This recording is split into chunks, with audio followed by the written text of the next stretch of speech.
Everyone, कैसे हो आप सब। मैं आपका स्वागत करता हूं आपके अपने यूट्यूब चैनल इंदौर की पाठशाला पे। जी हां, आपका अपना यूट्यूब चैनल। और हम लेकर आए हैं आपके लिए एक इंग्लिश का डेमो पेपर, इंग्लिश लैंग्वेज, जो इसी साल का है। मई जून 2026 का इंदौर का है।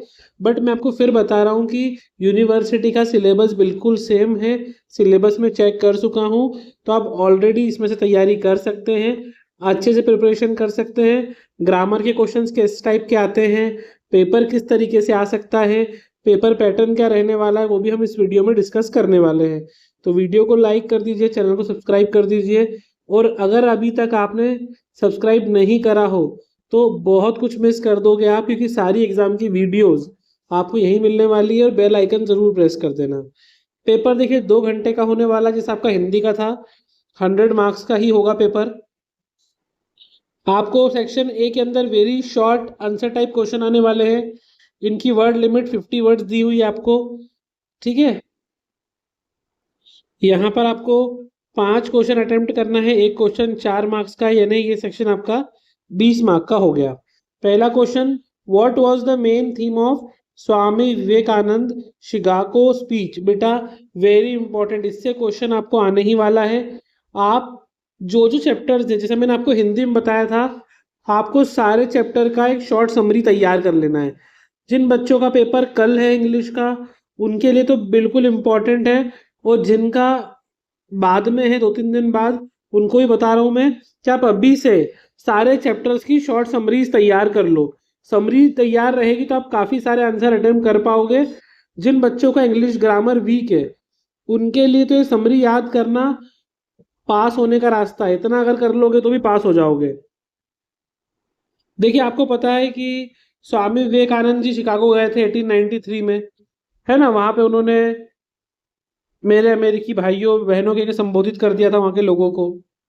वहां पर जो स्पीच थी mainly universal acceptance, tolerance, religious harmony, इनको लेकर थी। नेक्स्ट क्वेश्चन, जैसा कि आपको दिख रहा है, give a brief introduction of Sundarkand. Sundarkand मैं आपको बता देता हूँ कि जो रामायण है, हमारी एपिक रामायण, उसके 5th चैप्टर या 5th कांड का हिस्सा है, उसका नाम है सुंदरकांड। इसके अंदर नॉर्मली जो हमारे प्रभु हनुमान जी हैं, किस तरीके से वो लंका जाते हैं पूरा समुद्र पार करके, और किस तरीके से वो रास्ते में कितने ही मायावी राक्षस उनका रास्ता रोकने के लिए आ जाते हैं, किस तरीके से वो उनसे लड़ते हुए लंका तक पहुंचते हैं, सीता माता की खोज करते हैं, लंका को जला देते हैं पूरा, और भगवान राम के पास वापस से न्यूज लेकर आते हैं। वो सारी बातें जो है वो आपको सुंदरकांड में देखने को मिलती हैं। थर्ड क्वेश्चन है, what is register in communication. मतलब कि रजिस्टर जो होता है, इसमें स्पेशल टाइप की लैंग्वेज, उसकी टोन, उसकी वॉकेब, उस तरीके से जो लिख के रखते हैं उसको बोलते हैं रजिस्टर। देखिए मैं अभी आपको सिर्फ थोड़ा थोड़ा एक्सप्लेन कर रहा हूँ ताकि आपको पेपर पैटर्न समझ में आ जाए, पेपर किस तरीके से होता है वो समझ में आ जाए। मैं ऑलरेडी इंग्लिश की 3 वीडियोस अपलोड कर चुका हूँ, जो आपको बरकतुल्ला यूनिवर्सिटी की मेरी प्लेलिस्ट में देखने को मिल जाएगी। आप इजीली चैनल पे जाइए, प्लेलिस्ट में जाइए, वहाँ क्लिक कीजिए, आपको BU बरकतुल्ला यूनिवर्सिटी के नाम से प्लेलिस्ट मिल जाएगी। वहाँ जाकर अगर आप वो वीडियोस कंप्लीट कर लेते हैं तो डेफिनेटली पेपर बहुत बहुत अच्छा जाएगा आपका।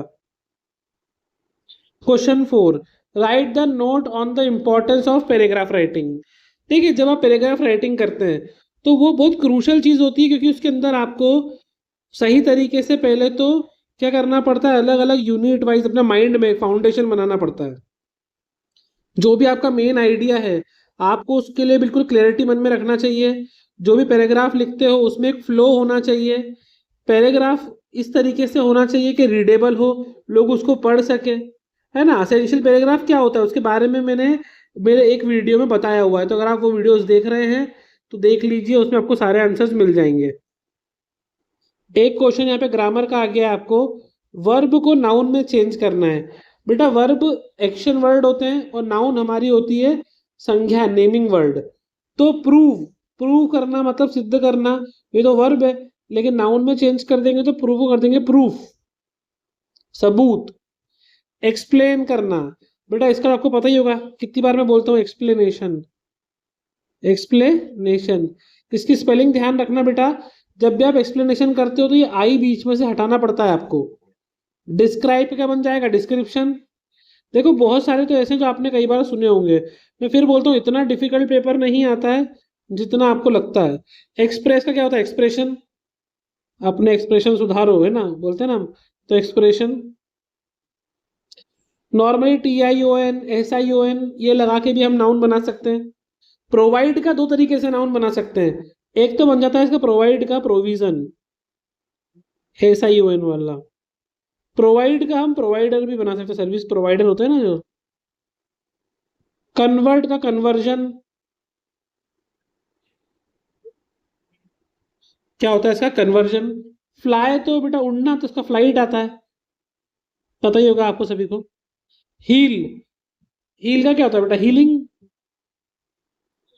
कई बार बेटा ING लगाकर भी हम नाउन बना सकते हैं। जब भी आप किसी, जैसे हम बोलते हैं ना डांस, डांस हमारी वर्ब है, पर हम इसको डांसिंग कर देते हैं, dancing is a good habit, dancing is a good profession. तो ING लगाने से ये क्या बन गया, नाउन बन गया। तो जब भी आप किसी वर्ब में ING लगा देते हैं तो जिरण कहलाता है, और वो वैसे भी नाउन बना सकता है। जैसे स्विम का स्विमिंग बन जाता है, तो स्विमिंग भी एक नाउन हो जाता है।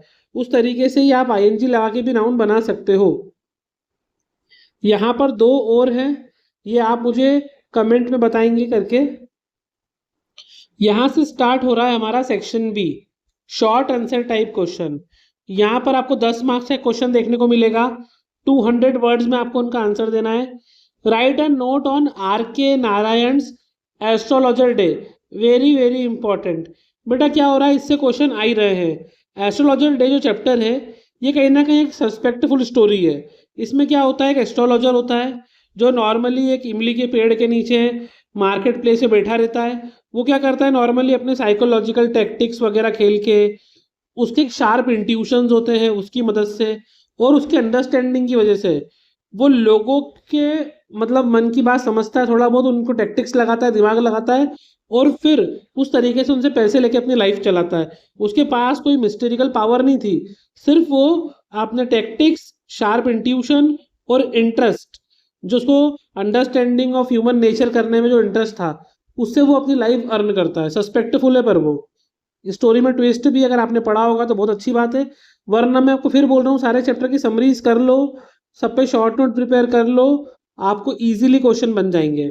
इसके और में क्या क्वेश्चन है, how has A.L. Basham presented India's past in the wonder that was India. इसके बारे में भी आपको अच्छे से पढ़ के रखना है बेटा। देखो मैं आपको एक सिंपल सी चीज बताता हूँ, अगर आप सारे सब्जेक्ट की समरीज याद कर लेते हो और कोई भी क्वेश्चन आता है, अगर आपको वहां पे उस राइटर का नाम मिल जाता है या वो चैप्टर का नाम मिल जाता है, तो आप इजीली जो भी आपने आंसर याद करा है वो आप वहां लिख सकते हैं। क्योंकि बेटा 200 वर्ड्स की बात है, तो ऑब्वियस सी बात है 200 वर्ड्स में क्या है, बच्चा पूरी समरी लिख देता है वो तो उठा के। अगर आप पूरी समरी प्रॉपर तरीके से लिखोगे तो इजीली आपको मार्क्स मिल जाएंगे, और मिलना ही है। तो ये आप अच्छे से कर लेना। मैंने ऑलरेडी इनके ऊपर वीडियो बना रखी है, इसलिए मैं वापस से यहाँ पर उसको एक्सप्लेन नहीं कर रहा हूँ। मैं इस वीडियो के लास्ट में, जैसे वीडियो एंड होगा, आपको वहाँ की लिंक मिल जाएगी, आप वहाँ से जाके देख सकते हो, या फिर वही मेरी प्लेलिस्ट देख लो बरकतुल्लाह यूनिवर्सिटी की। Second question, summarise Sundarkand of Valmiki Ramayan. Sundarkand वाला मैं आपको बता चुका हूँ पूरा, वो आप लिख देना इसके अंदर, पीछे भी क्वेश्चन आया है उसके बारे में। इसके अगर आप और में देखोगे तो ये क्वेश्चन है, describe various theme of Tagore's poem where the mind is without fear. Again very important बेटा, ये Sundarkand very important, wonder that was India, astrologer's day, इनके आपके एग्जाम में भी क्वेश्चन आएंगे। ट्रस्ट नहीं हो तो कल के पेपर में आप देख सकते हो आराम से, तब शायद ट्रस्ट हो जाए आपको। देखिए ये where the mind is without fear, ये रविन्द्रनाथ टैगोर जी द्वारा लिखी गई पोएम है। बेटा जब ब्रिटिश राज सिस्टम था उस समय पोएम लिखी गई थी, तो ये एक विजनरी पोएम है, जहां पर वो सोच रहे थे कि जब इंडिया फ्री होगा तो हमको डर, फ्रीडम या ऑपरेशन से हम फ्री हो जाएंगे। उनका मतलब था कि देश के अंदर हर एक इंसान की डिग्निटी रहे, हम जो फॉरेन से दबते हैं वो नहीं होना चाहिए, सभी को नॉलेज मिले, एजुकेशन मिले, चाहे किसी भी कास्ट के हो, किसी भी रिलीजन के हो वो। हमारे देश में यूनिटी होना चाहिए, टकराव नहीं होना चाहिए किसी भी तरीके का। और ये पोयम फोकस करती है कि किस तरीके से आपको ट्रुथ का मतलब सच का साथ देना है, हम लोगों को जागना है, हम लोगों को एक साथ रहना है, वो ये पोयम बताती है। तो एक बार आप इसको अच्छे से रीड कर लेना। अब यहाँ पर आ जाते हैं do as direct. Harish wrote a letter to me. पहले इसको समझो बेटा, हरीश रोट, राइट का सेकंड फॉर्म लिखा हुआ है वहां पे, राइट, रोट और रिटर्न, ये तीन फॉर्म होते हैं बेटा, राइट, रोट और रिटर्न। रोट लिखा है, वर्ब की सेकंड फॉर्म लिखी है, मतलब ये सेंटेंस सिंपल पास्ट टेंस में है, इसको चेंज करना है सिंपल फ्यूचर टेंस में। बेटा सिंपल फ्यूचर टेंस क्या होता है? सिंपल सी बात है, आप हेल्पिंग वर्ब विल यूज करोगे और इसके साथ में क्या लगा दोगे? वर्ब की फर्स्ट फॉर्म, वर्ब की फर्स्ट फॉर्म। सब्जेक्ट क्या है आपका? हरीश, तो सब्जेक्ट आपका हरीश आ जाएगा, हरीश विल। रोट की जगह क्या आ जाएगा बेटा? वर्ब की फर्स्ट फॉर्म माने write a letter to me. Simple, मैं आपको लिख के दिखा देता हूँ। देखो सब्जेक्ट तो स्टार्टिंग में आएगा ही आएगा, हरीश। विल आपको सबके साथ लगाना है, शैल भी लगता था आई और वी के साथ में। रोट का हो जाएगा राइट, क्योंकि सिंपल कोई सा भी टेंस हो, सिंपल प्रेजेंट टेंस हो, सिंपल फ्यूचर टेंस हो, वर्ब की फर्स्ट फॉर्म लेता है वो। बाकी जो पूरा क्वेश्चन में से है, अ लेटर टू मी, वैसा के वैसे ही लिखना है आपको, अ लेटर टू मी। जो चेंज होगा वो यहाँ पर होगा। सेकंड क्वेश्चन है, मेरी इज डैश यूरोपियन। बेटा आपको ए और एन में से लगाना है। सिंपल है, अ आएगा। बेटा कई बार ई देख के लोग एन लगा देते हैं, उनको लगता है वॉवेल की बात कर रहे हैं, ए ई आई ओ यू, और बोलते हैं वॉवेल है, तो हम क्या कर देते हैं? एन लगा देते हैं। बेटा नहीं, आपको साउंड प्रोनाउंसिएशन पे ध्यान रखना है। हम इसको यूरोपियन बोलते हैं, यूरोपियन नहीं बोलते। क्या बोलते हैं हम इसको? यूरोपियन। तो साउंड का है का आ रहा है य। अगर आपका जो पढ़ने पे साउंड अ से अह तक का आता, किससे कहां तक का आता? अ से अह तक का, तो फिर हम एन यूज करते हैं। जैसे कि भले ही स्पेलिंग HONEST, इसको भले ही हम एच से स्टार्ट करते हैं पर पढ़ते इसको ऑनेस्ट है, ऑनेस्ट। तो अगर यहाँ पर यूरोपियन की जगह ऑनेस्ट लिखा होता तो हम एन लगा देते, क्योंकि इसको पढ़ के आ रहे हैं ऑनेस्ट। और ओ जो है वो हिंदी में अ से अह के बीच में आता है, लेकिन ये यूरोपियन जो है वो क से क्या के बीच में आता है, ये आ रहा है वहां पे, इसलिए ए लगाना है। आपको बेटा पढ़ के जरूर देखना है, अगर आपने सही नहीं रीड करा तो ए इन द गलत करके आ सकते हो आप। थोड़ा क्लियर कर दिया इसको मैंने। Last month we visited Eiffel tower. अब आपसे उन्होंने पूछा है ए एन द लगाना है। बेटा एफिल टावर, जिसने भी एन लगा गलत है, द आएगा इसमें। द एफिल टावर स्पेसिफिक है ना बेटा, जैसे द ताजमहल, जहां पर भी स्पेसिफिक लैंडमार्क की बात करते हैं द लगाते हैं, स्पेसिफिक मॉन्यूमेंट की बात करते हैं द लगाते हैं। कोई भी चीज अगर स्पेशल है, the sun, the moon, the direction north south east west, तो हम द लगाते हैं ना उनके आगे। नेक्स्ट है, he is studying in dash. अब तो बता सकते हो आप, इसको क्या पढ़ते हैं हम? यूनिवर्सिटी। फिर यह आ गया, मतलब अ यूनिवर्सिटी, एन यूनिवर्सिटी नहीं होता बेटा, है ना। हम बोलते क्या है? यू, यह जो है वो क से क्या तक के बीच में आ रहा है। We are learning French for Monday. आपको इसको चेंज करना है प्रेजेंट परफेक्ट कंटिन्यूअस में। बेटा प्रेजेंट परफेक्ट में हैज बीन या फिर हैव बीन लगाते हो आप। क्या लगाते हो? हैज बीन और हैव बीन। कंटिन्यूअस वर्ड जैसे ही आ जाता है तो वर्ब की फर्स्ट फॉर्म में आईएनजी लगाना कंपलसरी है, ठीक है। और बेटा यहाँ मंडे लिखा है, जब भी करेक्ट डे हो, जब भी करेक्ट मंथ हो, जब भी करेक्ट ईयर हो, तो आप वहां फॉर यूज नहीं करते, आप क्या यूज करते हो बेटा? सिंस। आप वहां कभी भी फॉर यूज नहीं करते हो, हम वहां क्या यूज करते हैं बेटा? सिंस यूज करते हैं। और यहां पर वी लिखा है, तो वी के साथ में क्या लगता है? हैव। तो ये बन जाएगा we have been learning French since Monday. मैं लिखकर दिखा रहा हूँ, थोड़ा क्लियर कर दूं पहले इसको। देखिए लिखना बहुत आसान है, वी से स्टार्ट हो रहा है तो वी लिखेंगे, सब्जेक्ट हो गया। वी के साथ में हैव बीन लगाते हैं, तो वी हैव बीन। वर्ब है लर्न करना, तो लर्निंग ही आएगा। फ्रेंच, मैंने क्या बोला, मंडे करेक्ट सिंस लगाया और लिख दिया मंडे। सर फॉर कब लगाते हैं? जब यहाँ पे मंडे की जगह लिखा होता 3 डे 4 डे 5 डे, या 2 आवर 3 आवर 4 आवर, या 3 ईयर 4 ईयर 5 ईयर, तो हम यहाँ फॉर लगा देते हैं। पर अगर मान लो जनवरी फरवरी लिखा होता तब भी हमको सिंस लगाना होता। कोई ईयर मेंशन होता 2005 6 7, तब भी हमको सिंस लगाना होता। क्लियर है? अगला है he want to go to America, वह अमेरिका जाना चाहता है। Correct the sentence. बेटा ही जब भी लगता है तो ही शी इट या नेम के साथ में वर्ब की फर्स्ट फॉर्म में हमको एस और ईएस लगाना पड़ता है। क्या लगाना पड़ता है? एस और ईएस। सिंपल प्रेजेंट टेंस का रूल है ये। तो यहाँ पे वांट लिखा है तो क्या हो जाएगा? Wants. He wants to go to America, बाकी पूरा सही है उसमें। ठीक है। नेक्स्ट है शी गिव्स, देखो इसमें गिव्स लगा रखा है ना इन्होंने। ही शी इट और नेम के साथ में अगर सिंपल प्रेजेंट टेंस है तो वर्ब की फर्स्ट फॉर्म में एस और ईएस लगाना कंपलसरी है। She give him a book. अब बेटा इसको उन्होंने बोला है प्रेजेंट परफेक्ट टेंस। यहाँ पर कंफ्यूज मत होना, ऊपर था प्रेजेंट परफेक्ट कंटिन्यूअस, यहाँ प्रेजेंट परफेक्ट है, मतलब हेल्पिंग वर्ब लगेगी हैव या हैज, और उसके बाद वर्ब की थर्ड फॉर्म। क्या लगेगी? वर्ब की थर्ड फॉर्म। तो शी के साथ में क्या लगता है? हैज।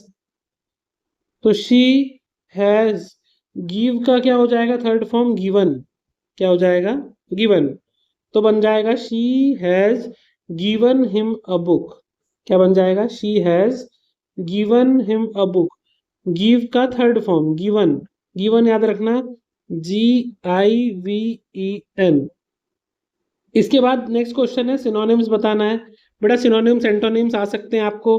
ब्रेव का मतलब होता है बहादुर, है ना, तो उसको करेजियस भी बोल सकते हैं अपन, साहसी या करेजियस। और क्या बोल सकते हैं? वेलिएंट। बिगिन का मतलब क्या होता है बेटा? तो स्टार्ट करना। और क्या होता है? आपने, आप तो कॉमर्स वाले हो, पता है आपको। कमेंस बिजनेस, कमेंस करते हैं ना हम, स्टार्ट करते हैं तो कमेंस। फास्ट का मतलब क्या होता है? फास्ट का मतलब होता है रैपिड। हम खेलते हैं ना रैपिड फायर राउंड, तो रैपिड, या एक और होता है quick. He is so quick, he is so fast. तो ये दो हो गए। तो सिनोनिम्स आपको एटलीस्ट दो तो लिखना ही है, एक भी लिखो तब भी चलेगा, बस लिख दो। एंटोनिम्स आए मतलब वो होता है अपोजिट वर्ड। तो इस तरीके से आपको ग्रामर आ सकती है। देखिए टेंसेज आपको अच्छे से कर लेना है, टेंस के रूल एटलीस्ट पढ़ जाना। देखो बहुत डिफिकल्ट लेवल के एग्जाम में टेंस नहीं आते हैं, इजी बिल्कुल। Simple present tense, simple past tense, present perfect, past perfect, future perfect, मतलब बहुत इजी ग्रामर में आता है। आपको परेशान नहीं होना है, टेंस के रूल पढ़ लो एक बार, ए एन द कब यूज करते हैं वो पढ़ लो, सिनोनिम्स एंटोनिम्स पढ़ लो, काम हो जाता है। इसके और में जो क्वेश्चन आया है बेटा, write a letter to your friend inviting him to spend his summer vacation with you. Letter writing सभी को आती है, आपको बचपन से लिखते आ रहे हो यार, है ना। अपने फ्रेंड को बुलाना है समर वेकेशन के लिए, तो एक बार लेटर राइटिंग का फॉर्मेट देख जाना है, तो इनफॉर्मल है और इजी है ना। इनफॉर्मल का फॉर्मेट कितना इजी होता है बेटे, देखो आपको कोई प्रॉब्लम नहीं, आपकी कॉपी है जैसे। सबसे पहले तो आप क्या लिखोगे? 2 लाइन में एड्रेस लिख दोगे, सेंडर्स एड्रेस, है ना। फिर यहाँ पे इनफॉर्मल है इसलिए बता रहा हूँ, डियर फ्रेंड, है ना। फिर यहाँ पे I am well here in hope the same for you. फिर जो भी आपका मैटर है कि I want to invite you to spend summer vacation with me at my house या माई टाउन, इस तरीके से आप उसको कुछ भी लिख देना जो आपको लिखना हो। और लास्ट में convey my regards to your parents और योर लविंग फ्रेंड, तो इस तरीके से आपका लेटर बन जाता है। नेक्स्ट क्वेश्चन है write a note on writing skill and reading skill and how can they be developed. आपको राइटिंग स्किल और रीडिंग स्किल दोनों क्या होती है, किस तरीके से होती है, इनको डेवलप कैसे करना है, उसके बारे में लिखना है। इसके और में एक और नोट आया है आपको, self introduction and introduction of other, आपके सिलेबस में है, बिल्कुल वेरी वेरी इंपॉर्टेंट है, कवर करके जाना है इनको। और इनको हम इफेक्टिव कैसे बना सकते हैं। बेटा देखो, जो सेल्फ इंट्रोडक्शन होता है ना, उसमें आप क्या करते हो, कंसाइज समरी बनाते हो अपने आप की आइडेंटिटी की, अपनी बैकग्राउंड की, आपका प्रोफेशनल रोल क्या है, कौन कौन सी स्किल्स हैं आपके अंदर, उसके बारे में। और अगर जब हम दूसरे को इंट्रोड्यूस करते हैं नॉर्मली किसी पार्टी से, तो हम उनका अपने से प्रोफेशनल कनेक्शन क्या है, नेम क्या है, या हम दोनों का म्यूचुअल इंटरेस्ट क्या है, वो बताते हैं। इनको इफेक्टिव बनाने के लिए सबसे इम्पोर्टेंट क्या है कि आप उनका नाम, करंट डेजिग्नेशन और हमारा प्राइमरी कॉन्टेक्ट शो करो। इसके अलावा आपकी जो वॉइस टोन है प्रॉपर होना चाहिए, फॉर्मल पोस्चर वगैरह होना चाहिए, एक अच्छी अप्रोच होना चाहिए। इसके अलावा हम बोलें कि आप जब भी बात करो कॉन्फिडेंटली बात करो, आई कांटेक्ट वगैरह रखो, आपका पॉजिटिव बॉडी लैंग्वेज होना चाहिए, जो भी आप डिटेल शेयर कर रहे हो वो प्रॉपर होना चाहिए, उसमें कोई भी अननेसेसरी या पर्सनल बातें नहीं होना चाहिए, ये होना चाहिए उसके अंदर। नेक्स्ट क्वेश्चन है, right one of the substitution of the following, मतलब वन वर्ड सब्सटीट्यूशन बोला है आपको, अनेक शब्दों के लिए एक शब्द इजी है तो। अ ग्रास ईटिंग एनिमल, ऐसा एनिमल जो सिर्फ घास खाता है, क्या बोलते हैं इनको, हार्बीवोरस या हार्बीवोर भी बोल सकते हैं। One who eat too much, जो बहुत ज्यादा खाता है, gluten. A book published after the death of its, मतलब जो इंसान मर गया उसके मरने के बाद अगर उसकी बुक पब्लिश होती है, posthumous. One who work for free, जो फ्री में काम करता है, volunteer. A study of animal, animal की स्टडी करना है, बहुत आसान है, पता होगा आपको तो, जूलॉजी, बीएससी वाले बच्चों को तो पता ही है आराम से। One who is fond of sensual pleasure, बेटा one who is fond of sensual, इसको बोलते हैं बेटा एपिक्योर भी बोलते हैं, या फिर एक और वर्ड है इसके लिए, हीडोनिस्ट। नेक्स्ट है one who believe in God, जो भगवान पे भरोसा रखता है, आस्तिक, थीस्ट बोलते हैं इसको। वन हु नोज एवरीथिंग, जो सब कुछ जानता हो, इसको बोलते हैं बेटा omniscient. One who goes on foot, मतलब पैदल जाने वाला, पेडेस्ट्रियन बोलते हैं इसको। Murder of human being, homicide कहलाता है ये। कुछ वर्ड आपको इसमें ऐसे दिखेंगे कि सर ये तो थोड़ा साइंटिफिक वर्ड है, हाँ हो सकता है एग्जाम में पूछ सकते हैं, हो सकता है ना भी पूछे, क्योंकि ये स्पेशली बीएससी वाले बच्चों का पेपर था जो अलग से हुआ था, तो हो सकता है कि बीकॉम में इस तरीके का बिल्कुल साइंस वाला ना पूछें, कुछ कॉमन ही पूछेंगे जहाँ तक मुझे पता है, या फिर आप इसके और वाले क्वेश्चन अटेम्प्ट करना। इसके और में है एंटोनिम्स, एंटोनिम्स का मतलब क्या होता है बेटा, विलोम शब्द। देखिए काफी इजी है, पहला तो हेवी का लाइट होता है, ये सबको आता ही होगा इजीली।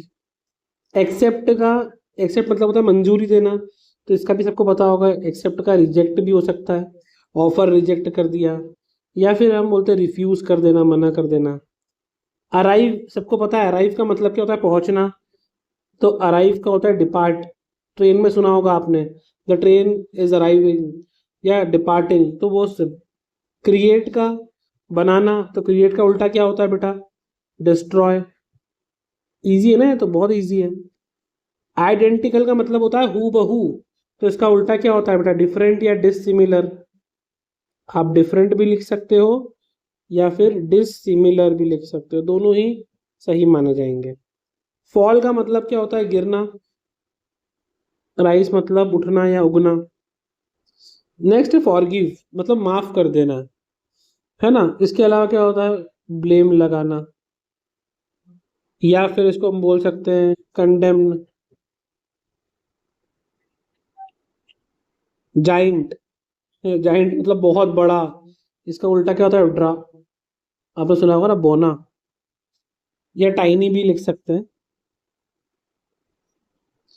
लेजी मतलब होता है आलसी, इसका उल्टा होता है एक्टिव या एनर्जेटिक। आप एक्टिव लिख सकते हो, आप एनर्जेटिक लिख सकते हो, जो उस वक्त आपके माइंड में आ जाए वो। अवेक, अवेक का मतलब होता है जागना या उठना, जस्ट अस्लीप, सोने की तैयारी है, सोना। तो ये एंटोनिम्स तो आसान थे बेटा, एक बार क्वेश्चन ध्यान से पढ़ना, जब भी अगर ऑप्शंस मिलते हैं हमको, या जब ऐसा ऑप्शन मिलता है कि 5 में से 4 करो या 4 में से 3 करो, तो वहाँ पर ये इंपॉर्टेंट हो जाता है कि आपने सही क्वेश्चन सिलेक्ट किया है या नहीं। सेक्शन सी पे आ जाते हैं, long answer type question. 2 question attempt करना है, 15 नंबर का है, 30 मार्क्स का ये सेक्शन है आपका। यहाँ ध्यान से अगर आप देखो 500 वर्ड की लिमिट है। पहला question, critical appreciate Rabindranath Tagore's poem where the mind is without fear. जो मैंने आपको बोला है ये करके ही रखना है आपको। देखो 2 जगह आ गया है यहाँ पर। इसके और में लेटर राइटिंग आई है, चीफ म्यूनिसिपल कमिश्नर को आपको लिखना है अपनी सिटी के, यानी भोपाल के, या आप जो सीहोर के बच्चे भी देख रहे हैं उनके लिए भी। Complaining about worsening sanitary system, poor drainage system, poor and improper street light and requesting him to solve them. तो ये कंप्लेंट लेटर है बेटा। कंप्लेंट लेटर आने के चांस नॉर्मली बाकी लेटर से ज़्यादा होते हैं। कंप्लेंट लेटर हो गया, इंक्वायरी लेटर हो गया, कोटेशन लेटर हो गया, ये सब आपके एग्जाम में आ सकते हैं। तो कंप्लेंट लेटर आपको करना है। ये फॉर्मल लेटर है, इसके पहले एक इनफॉर्मल भी आ चुका है। फॉर्मल लेटर में सबसे पहले हम लिखते हैं सेंडर एड्रेस, फिर डेट, फिर रिसीवर्स एड्रेस, उसके बाद सब्जेक्ट, देन जो बॉडी होती है उसको 3 पार्ट में डिवाइड कर देते हैं। अगर आपको लेटर राइटिंग नहीं आती है तो प्लीज़ एक बार करके जाइए। लेटर 100% आपको एग्जाम में आने वाला है। उसका फॉर्मेट एटलीस्ट देख लीजिए, क्योंकि फॉर्मेट सही होता है तो भी आप काफ़ी अच्छे नंबर गेट कर सकते हैं एग्जाम पेपर में से। तो ये फॉर्मेट ज़रूर देख लीजिएगा, क्योंकि काफ़ी ईजी है ये। लिखना किसको है? चीफ म्यूनिसिपल कमिश्नर को। सब्जेक्ट में आ जाएगा complaining about worsening sanitary system. नीचे आप लिख देना जो भी आपका एरिया का नाम है कि हमारे एरिया में ये प्रॉब्लम चल रही है। थोड़ा सा आप उसको अपनी ओन लैंग्वेज में भी लिखोगे, जो आपकी थोड़ी टूटी फूटी इंग्लिश है उसमें भी काम चल जाएगा। नेक्स्ट क्वेश्चन, स्वामी विवेकानंद शिकागो स्पीच। यहाँ पूरी स्पीच डिस्क्राइब करना है। मैंने आपको पहले ही स्टार्टिंग में ही बोला है, हिंदी के पेपर में भी बोला था, सारे चैप्टर्स की समरीज कर लो अच्छे से। ज़्यादा चैप्टर है ही नहीं आपके, जितने भी हैं उनको तैयार कर लोगे तो आप इजीली पास हो जाओगे, इजीली। इसके और मैं आपसे सिनोनिम्स पूछे हैं बेटा। यहाँ पर जो पहला है स्ट्रगल। स्ट्रगल का मतलब क्या होता है बेटा? देखो स्ट्रगल में एक वर्ड हो सकता है कन्फ्लिक्ट होना, आपस में मतभेद होना। दूसरा आप लिख सकते हो फाइट, वो भी कुछ हद तक सही है। इसके बाद हम लिख सकते हैं स्ट्राइव। सिली का मतलब होता है बेटा फुलिश। एक तो काम कॉमन दिख गया अपने को, बोलता है कितना सिली काम करा है, फ्लू। इसके अलावा इसको स्टूपिड भी बोल सकते हैं अपन, स्टूपिड एक्ट। इसके अलावा थोड़ा जिनकी इंग्लिश अच्छी है उनको वर्ड पता होगा रिडिकुलस, यह मूवी में सुना ही होगा। टॉयल, इसके बारे में कम लोगों को पता होता है। टॉयल का मतलब होता है बेटा हार्ड वर्क। इसके लिए एक और वर्ड है लेबर, LABOR वाला। इसके अलावा डर्जरी, ये वर्ड भी है। इसके अलावा कुछ क्वेश्चंस और हैं, मतलब इसके सिनोनिम्स के ही। वैल्यू काफ़ी इजी है, वैल्यू का तो सबको पता ही होगा वैसे। वैल्यू का एक तो होता है बेटा वर्थ, है ना, इसकी वर्थ कितनी है, इसकी वैल्यू कितनी है। दूसरा बेटा इम्पोर्टेंस।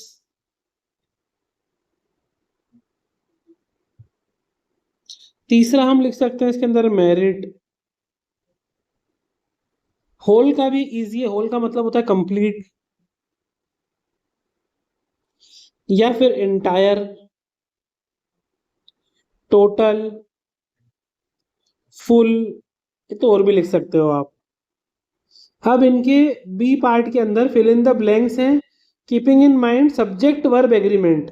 आपको ये उन्होंने जरूर बोल दिया है, हिंट भी दे दी है, सब्जेक्ट वर्ब एग्रीमेंट के हिसाब से पुट करना है। मतलब आपको सब्जेक्ट देखना है कि सिंगुलर है कि प्लूरल है, उस हिसाब से पुट करना है।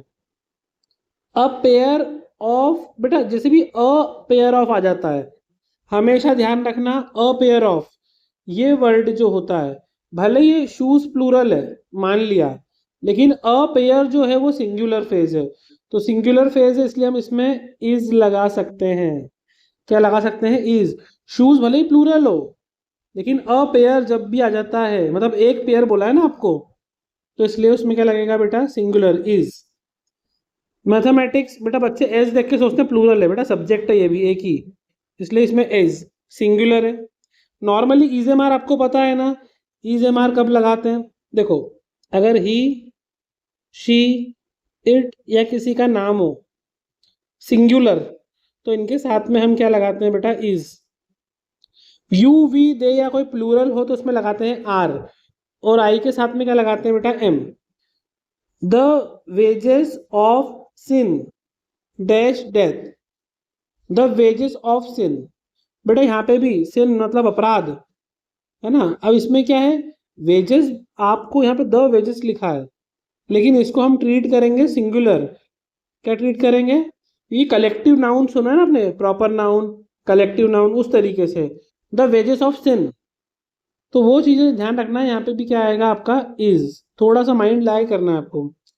अब यहाँ पे टाइम एंड टाइड, दो चीज एक साथ बोली है। जब दोनों एक साथ आ गई तो दोनों क्या करती है? कंपाउंड रूप में काम करती है। तो इनके साथ में हमको प्लूरल वर्ब यूज करना पड़ेगी, क्योंकि अभी सिंगुलर नहीं रहे, दो को मिला दिया। सब्जेक्ट क्या हो गया? टाइम एंड टाइड, मतलब कंपाउंड सब्जेक्ट हो गया। तो कंपाउंड सब्जेक्ट के साथ में वर्ब भी कैसी आएगी? प्लूरल, मतलब वेट। इसमें एस और यस नहीं आएगा। देखो ये वेट तो तोलना वाला होता है, तो ये तो गलत ही हो गया। ऑप्शन ए और सी बचा था हमारे पास, पर वेट आएगा क्योंकि प्लूरल है, तो प्लूरल कहते हैं प्लूरल। अगला है the rich dash often measure. जो रिच बोला है, द रिच। अब रिच जो है बेटा, आप ध्यान रखो, एक व्यक्ति के बारे में बात नहीं कर रहे। रिच जो है ये क्या कर रहा है? प्लूरल नाउन, सिंगुलर नहीं है, प्लूरल। ये फेज है बेटा, द रिच। मतलब ये किसी एक व्यक्ति को इंडिकेट नहीं कर रहा है, एक साथ सबको कर रहा है, तो आर, क्योंकि अमीर लोग बहुत सारे होते हैं ना। नेक्स्ट है section C, last. From the word by using appropriate prefix. आसान है। प्रीफिक्स क्या होते हैं? जो शब्द के आगे लगते हैं। सफिक्स क्या होते हैं? शब्द के पीछे लगते हैं। कंप्लीट, तो इसका क्या हो जाता है बेटा? इनकम्प्लीट, इन लगा दिया हमने। कंफर्ट, डिसकंफर्ट, सुना है आपने? अरे कंफर्टेबल नहीं आ रही है, डिसकंफर्ट। इसके बाद फॉर्चुनेट, तो ये पढ़ा आपने अनफॉर्चुनेट, ये तो बड़ा अनफॉर्चुनेट था। एबिलिटी, बेटा एबिलिटी का इनएबिलिटी भी हो सकता है, डिसेबिलिटी भी हो सकता है, तो आप इसको इनएबिलिटी भी बना सकते हो, या फिर इसको डिसएबिलिटी भी बना सकते हो। और प्लीज, डिसप्लीज। तो ये था पूरा एक पेपर जो मैंने आपसे डिस्कस करा है। जो ग्रामर के क्वेश्चंस थे वो आपको बताने की कोशिश करी है। देखिए अब आपको की पॉइंट्स ध्यान रखना है। एक तो आपको एंटोनिम्स पे फोकस करना है, एक आपको सिनोनिम्स पे फोकस करना है, आपको ए एन द मतलब आर्टिकल पे फोकस रखना है, ग्रामर अगर आपकी करना चाहते हो तो, और एक टेंस। ये चार बहुत इंपॉर्टेंट है जिन पे आपको ध्यान रखना है। टेंसेज में आपको सारे टेंसेस के रूल पता होना चाहिए। प्रेजेंट टेंस में क्या रूल लगते हैं, पास्ट में क्या लगते हैं, फ्यूचर में क्या लगते हैं। इसके अलावा आप जो चाहते हैं कि थोड़ा सा सब्जेक्ट वर्ब एग्रीमेंट पे ध्यान दो, वो कंप्लीट कर लेना। सिनोनिम्स एंटोनिम्स कुछ बेसिक वाले जो डेली यूज में काम आते हैं उनको पढ़ के रख लेना। आर्टिकल्स ए एन द मैंने समझाया बेटा, साउंड को देखकर लगाते हैं, वो एक बार कर लेना आप। सारे चैप्टर्स की समरी ये बिल्कुल नहीं छोड़ना है, ये कर लोगे तो काम बन जाएगा। All the very best.